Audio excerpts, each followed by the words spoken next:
The first sound to break the oppressive silence of Christmas dinner wasn't a clinking glass or a forced laugh. It was my niece's voice, high and clear, cutting through the tension like a siren. "Look!" she yelled, pointing a small finger towards the living room. "Colonel Anna just got the Medal of Honor." Every head turned. On the large television screen, a news anchor was narrating a story of heroism over footage that was difficult to watch. The entire room went utterly still, the air thick with disbelief. And then I saw him. My father, his face a frozen mask of confusion, his fork hovering halfway to his mouth before it clattered onto his porcelain plate. Just 2 hours earlier, that same plate had been the focus of my entire world. We were all seated for the annual Christmas performance, the air thick with the scent of pine and simmering resentment.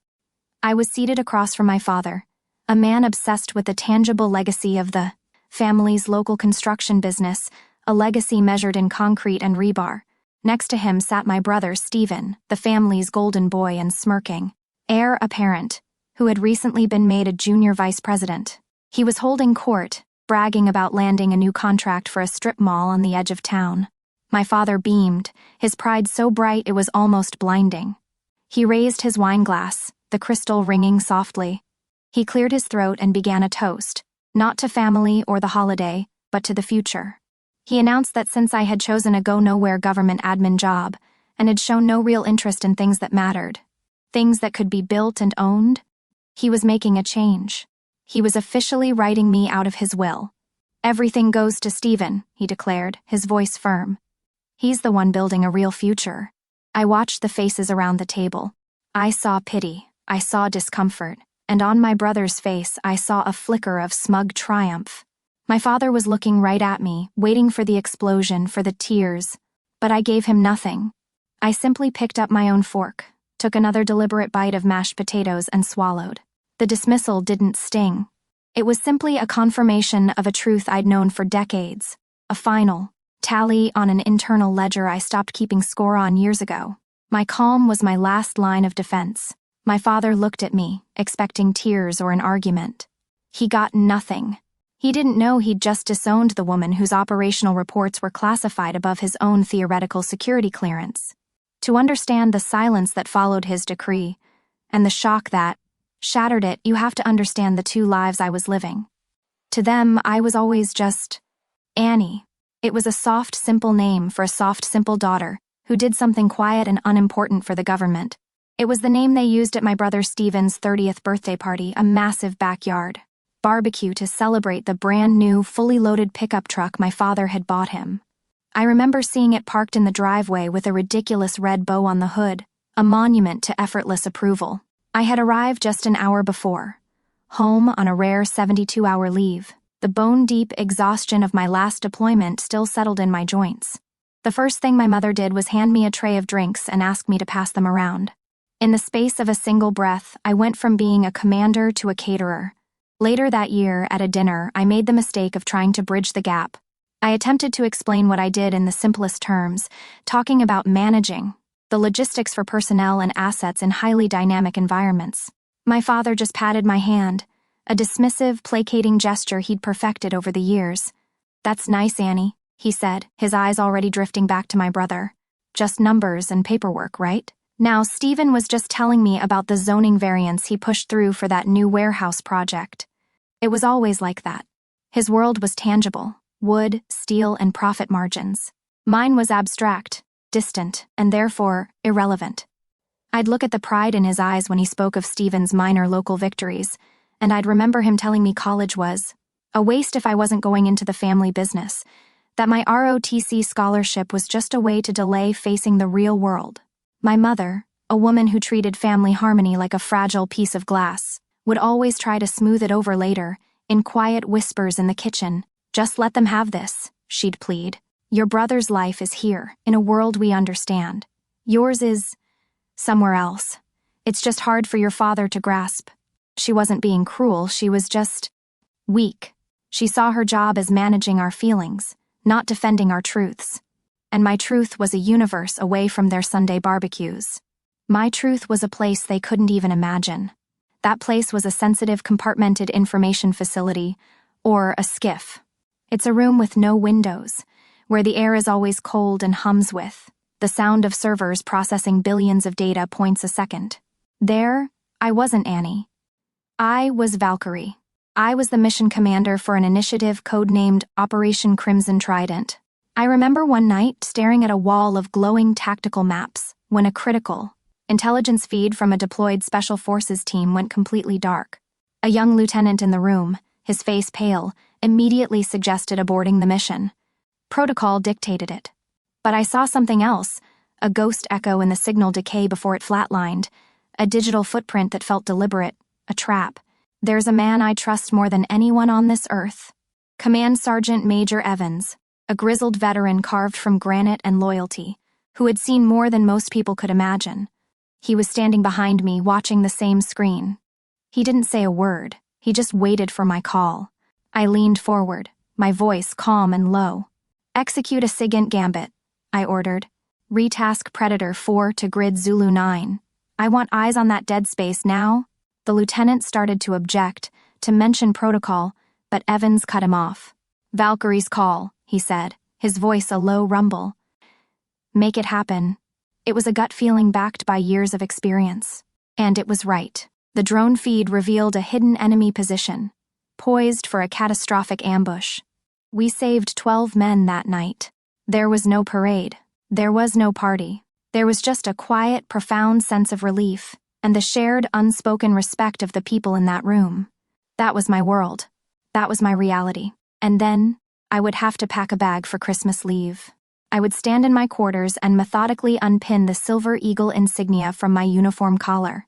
I'd feel the familiar, comforting weight of the fabric as I hung up my Class A uniform, the rows of ribbons, representing years of service and sacrifice, and zip it into a garment bag, hiding it deep in a closet. It felt like I was putting away a whole person. Then I would pull on a pair of simple jeans and a plain sweater. The transformation was always jarring. From a commander with immense responsibility to a daughter with none. They only knew Annie, the quiet girl who was bad at small talk. They had no framework to comprehend Valkyrie. I'd kept those worlds separate to keep them safe.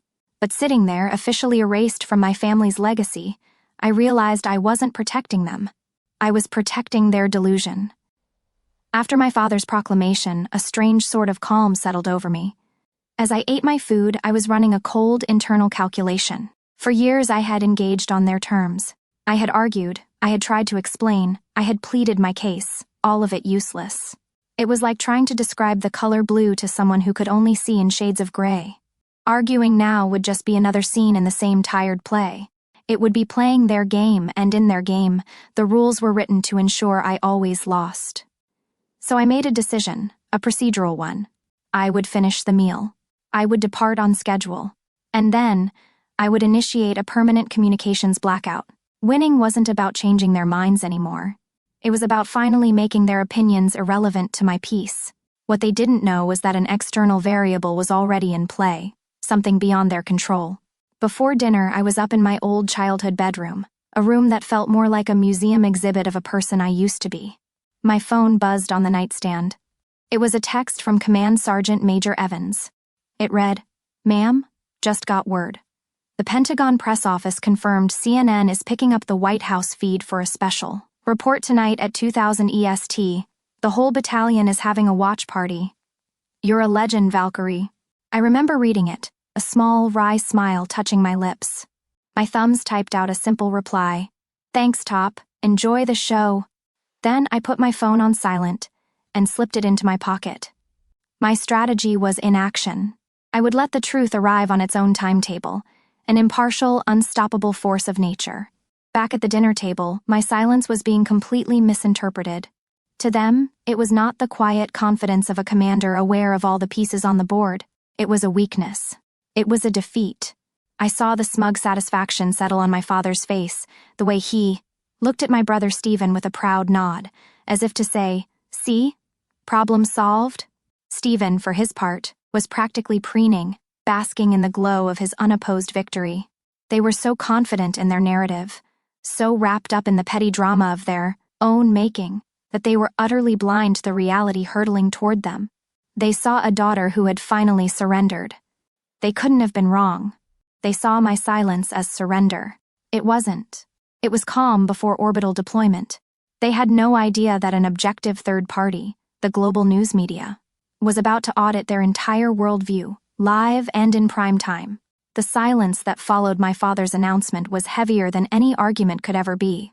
It was a thick, suffocating blanket that smothered all conversation. The only sounds were the scrape of silverware in china and the strained, rhythmic breathing of people trying desperately not to speak.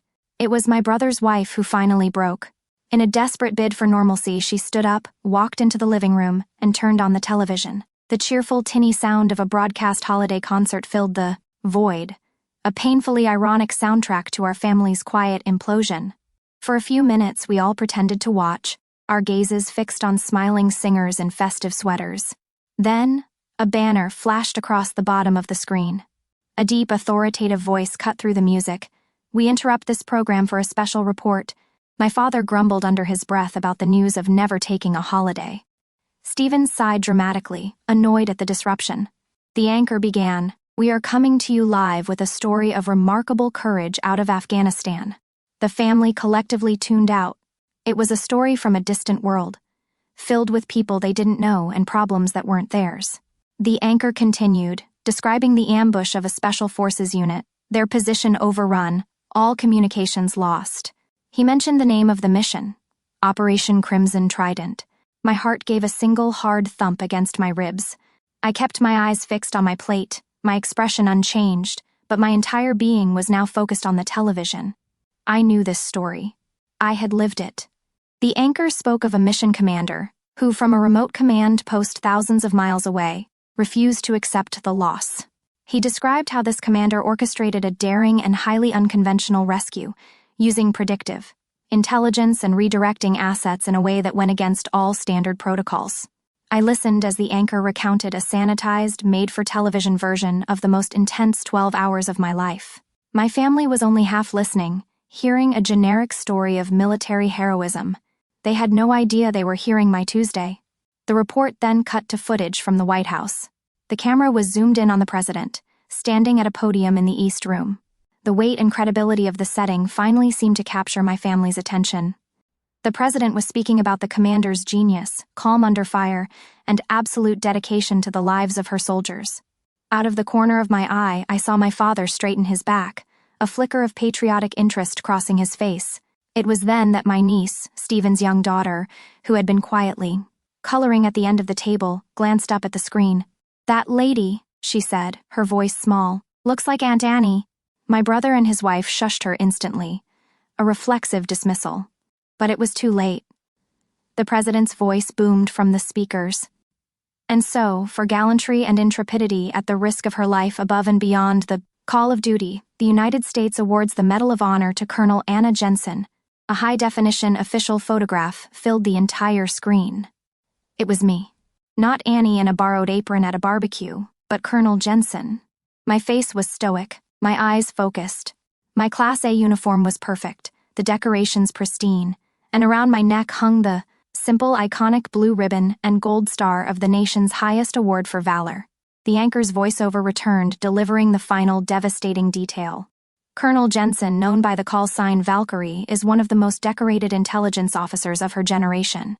A wave of pure shock washed over the room, so powerful it felt like a physical force. It sucked the air out, leaving a vacuum of stunning silence. My brother's jaw was slack, the smugness wiped clean from his face and replaced by a look of infantile confusion. His wife let out a choked gasp. I heard a sharp crack. My mother's wine glass had slipped from her numb fingers, shattering on the hardwood floor and spilling red wine like blood. But it was my dad's reaction I will never forget.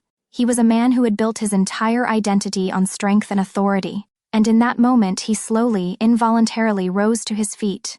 It wasn't a choice. It was an instinct, a lifetime of ingrained respect for a rank that had just been announced in his own home. He was staring at me, the daughter sitting right there at his table, as if he was seeing a ghost. For 30 years he had judged me by the standards of his small town and his small business. In 30 seconds the commander-in-chief had just read him my real resume. When the news report ended, it left a vacuum in its wake. The silence in the room was a physical presence, a heavy, ringing pressure in my ears. I could see everything with a strange, detached clarity. The shattered wine glass on the floor, the dark red stains spreading. Slowly into the floorboards, the frozen, slack-jawed faces of my family, all staring at me as if I were a complete stranger. And, in a way, I was. Slowly, deliberately, I folded my cloth napkin and placed it on the table beside my plate. The sound seemed to echo in silence. I pushed my chair back, the legs scraping against the wood, and stood up. I walked to the hall closet to get my coat, each step feeling measured and final. Behind me, I heard a stammering, broken voice. It was my father. "Annie." He started, then corrected himself. "Colonel, I didn't know." His voice was thin, stripped of all its usual bluster and authority. I paused with my hand on the doorknob, my back still to him. For a moment, I considered turning around, considered saying 1,000 different things that I had held inside for years. But in the end, there was only one thing left. Without anger, without bitterness, just with the flat finality of a mission report, I spoke. "That's the point. You never asked?" I opened the door and walked out into the cold Christmas night, not looking back. I didn't slam the door. I simply closed it. A quiet click that severed a part of my life forever. I left them there, frozen among the ruins of their perfect holiday dinner. 1 year later, the world was a different place. My world, at least. I was standing in a state-of-the-art operations center, the air kept at a steady, cool temperature, humming with the quiet power of cutting-edge technology. On the heavy oak door leading into the command suite, a new nameplate was affixed: Brigade Commander, Colonel Jensen. I was briefing my new command staff on an upcoming operation, my voice steady and confident as I moved through the complex details. My team, a collection of the finest officers and NCOs in the service, listened with focused intensity. Sergeant Major Evans was there, standing by the main tactical screen, and he gave me a short, approving nod. This was my family now, a family forged not by accident of birth, but by mutual respect, shared sacrifice, and proven competence. Later that day, I was in my office, reviewing after-action reports. A small notification popped up on my screen. It was an email. The sender's name took my breath for just a second: Robert Jensen. The subject line simply read, "Your legacy?" I hesitated for a moment, then opened it. The message was long and rambling, a disjointed mess of excuses and belated pride. He wrote about how he tells everyone in town about his daughter, the colonel. He talked about how he finally understood the importance of what I do. Then came the real point of the email, an invitation. The town was holding a ceremony to honor him, my father, for his contribution to the community as the father of a decorated war hero. He wanted me to be there, to stand by his side. A faint, sad smile touched my lips. After everything, he still didn't get it. He still thought my legacy was something he could own, a piece of reflected glory to polish his own image. He thought my honor was a commodity he could claim. I minimized the email and my gaze fell on a framed photograph on my desk. It wasn't my family. It was a picture of the 12-man Special Forces team I had saved during Operation Crimson Trident, taken a month after the incident. 12 smiling, living, breathing men who had gone home to their own families. That was my legacy. It wasn't a medal, and it wasn't a title on a door. It was them. With a final, decisive click of the mouse, I moved my father's email into the trash folder and emptied it. I turned my chair back to the main monitor, my mind already on my next responsibility, on the people who were counting on me today. My father believed a legacy was a birthright to be given. I learned it's a standard you have to live up to every single day. If you've ever had to build your own honor while being underestimated, share your story below. In this community, rank is always earned.